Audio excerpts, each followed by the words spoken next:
Good morning class.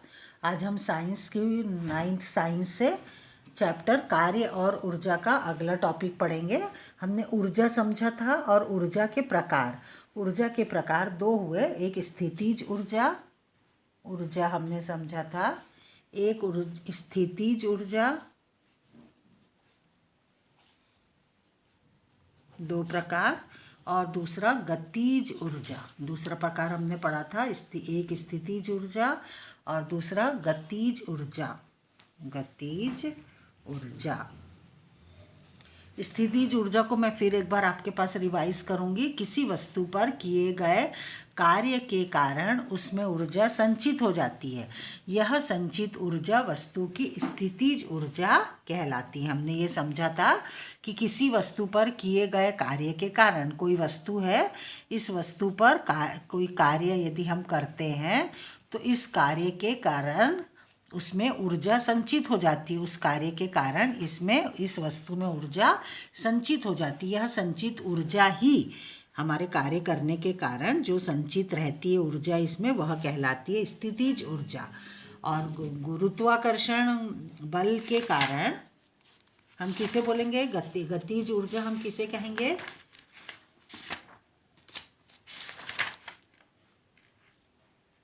किसी भी वस्तु की गतिज ऊर्जा विरामावस्था में क्या होती है स्टूडेंट? शून्य होती है। ठीक है। और प्रत्येक वस्तु पर अपनी गति के कारण, प्रत्येक वस्तु पर में अपनी गति के कारण एक ऊर्जा क्या होती है? निहित होती है। एक ऊर्जा निहित होती है जिसे हम कहते हैं गतिज ऊर्जा। इस प्रकार से हमने पढ़ा था ऊर्जा के दो प्रकार, एक स्थितिज ऊर्जा और एक गतिज ऊर्जा। आज हम देखेंगे गुरुत्वाकर्षण बल के विरुद्ध किए गए कार्य के कारण वस्तु में संचित ऊर्जा को हम गुरुत्वीय स्थितिज ऊर्जा कहते हैं। जब गुरुत्वाकर्षण बल के विरुद्ध हम काम करते, कोई भी वस्तु जब हम पृथ्वी से ऊपर फेंकते हैं तो क्या होगा? उसके हम विरुद्ध काम कर रहे हैं, क्योंकि गुरुत्वाकर्षण बल हम किसे कहते हैं? जब पृथ्वी के पास अपना एक बल है जिसके कारण किसी भी वस्तु को पृथ्वी अपनी ओर खींचती है। इस बल को हम कहते हैं गुरुत्वाकर्षण बल। इसे हम कहते हैं गुरुत्वाकर्षण बल। इस बल से पृथ्वी किसी भी वस्तु को अपनी ओर खींचती है जब हम पृथ्वी से उसे ऊपर फेंकते हैं, तो इस बल को हम कहते हैं गुरुत्वाकर्षण बल।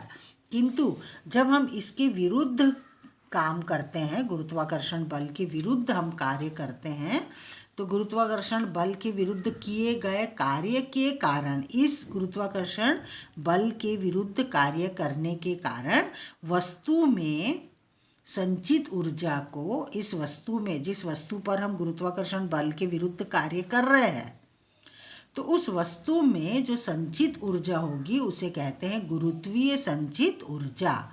क्या कहलाएगी स्टूडेंट? गुरुत्वीय संचित ऊर्जा। आज हम पढ़ेंगे law of conservation of mechanical energy, यांत्रिक ऊर्जा संरक्षण का नियम। यांत्रिक ऊर्जा संरक्षण का नियम। यांत्रिक ऊर्जा संरक्षण का नियम। ये क्या हुआ? ये क्या होता है ये हम समझेंगे। हम मानते हैं कि m द्रव्यमान की एक वस्तु है जिसका द्रव्यमान कितना है? m है। m द्रव्यमान की एक वस्तु जो h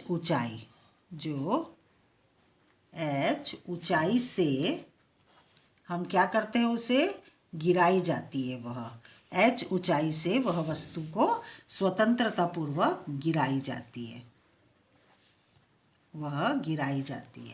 प्रारंभ में क्या होगा? प्रारंभ में वस्तु की स्थितिज ऊर्जा mgh, प्रारंभ में उसकी स्थितिज ऊर्जा, क्योंकि अभी हमने उसमें किसी भी प्रकार का मूवमेंट स्टार्ट नहीं किया, इसलिए प्रारंभ में उसकी स्थितिज ऊर्जा mgh और गतिज ऊर्जा क्या होगी, उसकी गतिज ऊर्जा उसकी शून्य होगी, शून्य है, क्योंकि इसका प्रारंभिक वेग भी अभी कैसा है, शून्य है। प्रारंभिक वेग इस प्रकार वस्तु की कुल ऊर्जा, यहाँ पर वस्तु की कुल ऊर्जा mgh है। जब यह वस्तु गिरती है, जब यह वस्तु ऊपर से गिरेगी तो स्थितिज ऊर्जा किस में परिवर्तित हो जाएगी, गतिज ऊर्जा में परिवर्तित होती है। यदि दिए हुए क्षण पर वस्तु का वेग v है, यदि वस्तु उस क्षण पर जब स्थितिज ऊर्जा गतिज में परिवर्तित होती है तब उसका वेग v है, तो गतिज ऊर्जा क्या हो जाएगी, 1/2 mv²। वस्तु जैसे जैसे नीचे गिरती है इसकी स्थितिज ऊर्जा में कमी आती जाती है तथा गतिज ऊर्जा में बढ़ता चला जाएगा, गतिज ऊर्जा बढ़ती चली जाएगी जैसे जैसे वो वस्तु नीचे आती जाएगी। जब वस्तु धरती पर पहुंचने वाली होती है तो इस अवस्था में वस्तु का अंतिम वेग v, अंतिम वेग जो होगा वो कैसा हो जाएगा, अधिकतम हो जाएगा। v जब पहुंचने वाली होगी धरती पर अधिकतम हो जाएगा। इसलिए अब गतिज ऊर्जा अधिकतम तथा स्थितिज ऊर्जा न्यूनतम होती है। हम जानते हैं कि सभी बिंदुओं पर स्थितिज ऊर्जा तथा गतिज ऊर्जा का जब हम यदि योग करेंगे तो कैसा होगा, योग समान रहेगा। क्या होगा, स्थितिज ऊर्जा धन गतिज ऊर्जा इज इक्वल टू नियत। हर बिंदु पर ये दोनों का योग जो होगा वो बराबर आएगा, मतलब नियत आएगा। किसी वस्तु की गतिज ऊर्जा तथा स्थितिज योग उसकी कुल यांत्रिक ऊर्जा है। इन दोनों का योग जो है स्टूडेंट वो क्या है, कुल यांत्रिक ऊर्जा है। हम देखते हैं कि किसी पिंड के मुक्त रूप से गिरते समय इसके पथ में किसी बिंदु पर स्थितिज ऊर्जा में जितनी कमी होती है गतिज ऊर्जा में उतनी ही वृद्धि होती है। क्या होगा, हम देखते हैं कि किसी पिंड के मुक्त रूप से कोई पिंड यदि नीचे गिर रहा है तो उसमें क्या होगा, गतिज ऊर्जा में वृद्धि होगी और स्थितिज ऊर्जा में कमी होगी। स्थितिज ऊर्जा में क्या होगी, कमी होगी और गतिज ऊर्जा में क्या होगी, वृद्धि होगी। बहुत से ऐसे भी उदाहरण है, ऊर्जा को ना ही हम समझ, ये होता है ऊर्जा को, बहुत सारे उदाहरण ऐसे हैं जिसमें ऊर्जा को ना ही नष्ट किया जा सकता है और ना ही ऊर्जा को हम उत्पन्न कर सकते हैं। इसे केवल एक रूप से, आपने छोटी क्लास में पढ़ा होगा, ऊर्जा को हम एक रूप से दूसरे रूप में परिवर्तन किया जा सकता है, लेकिन ना तो ऊर्जा को नष्ट कर सकते हैं और ना तो उत्पन्न कर सकते हैं। यही अर्थात ब्रह्मांड की कुल ऊर्जा जो है स्टूडेंट वो नियत है। यही ऊर्जा संरक्षण का नियम है। यह क्या है, ऊर्जा संरक्षण का नियम है, जिसमें हमें ऊर्जा को ना तो हम नष्ट कर सकते हैं और ना तो ऊर्जा को हम उत्पन्न कर सकते हैं। यही ऊर्जा संरक्षण का नियम है। Thank you student.